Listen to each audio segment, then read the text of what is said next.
That's what we do with these animals. We tear them away from their mothers when they're just days old, and Carrie has seen a breeder pull a baby from the mother to sell, and she said it was horrible. She said the mother was screaming, the baby was screaming, you know, reaching for each other. And that's when she decided to start a sanctuary, because she realized that pet ownership is horrible. Carrie Bagnall, the founder and executive director of Jungle Friends Primate Sanctuary in Gainesville, Florida, began her efforts to rescue these animals in 1996. Today, Jungle Friends is home to over 100 different types of New World primates from the United States.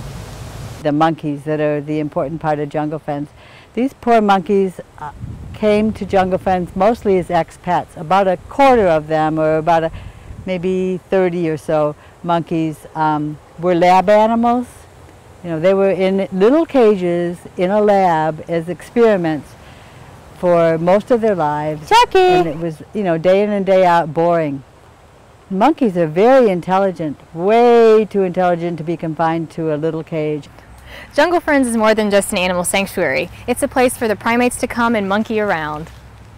As long as I can remember, I've always had an interest in taking care of animals and understanding them and seeing what I can do to better their situation in the world. So when I saw you know, something like this available, I had no choice but to pursue it. So. The paid staff and groups of volunteers working at Jungle Friends help the sanctuary thrive. The only requirement seems to be that you love and care for all animals and their well-being. You can get basic training, but a lot of it is through experience too.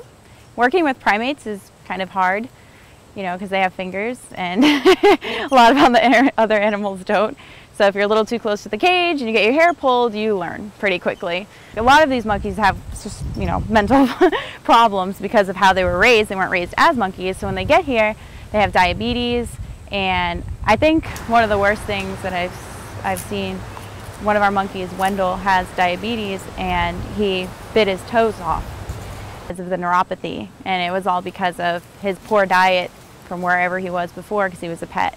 So dealing with monkeys that start self-attacking and picking, all because of, you know, humans messing up, that's kind of hard to deal with. Because Jungle Friends is home to so many primates, there is always much work to be done. So what exactly is the average day at Jungle Friends? Adam Lieberman explains more.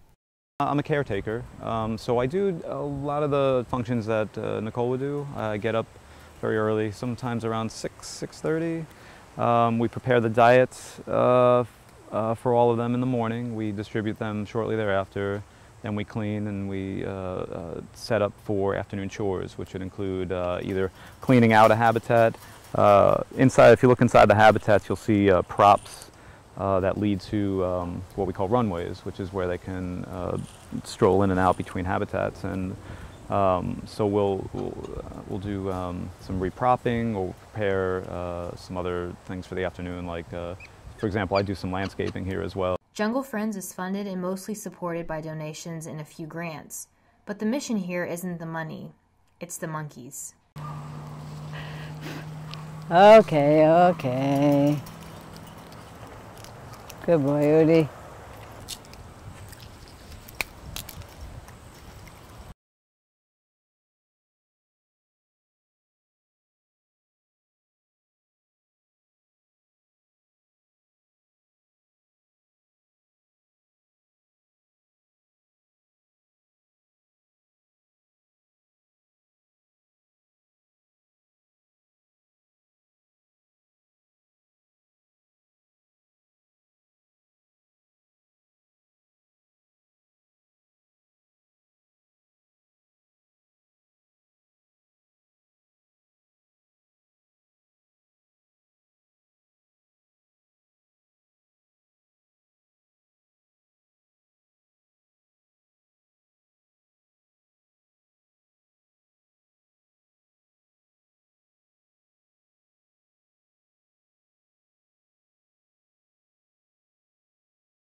They're wild.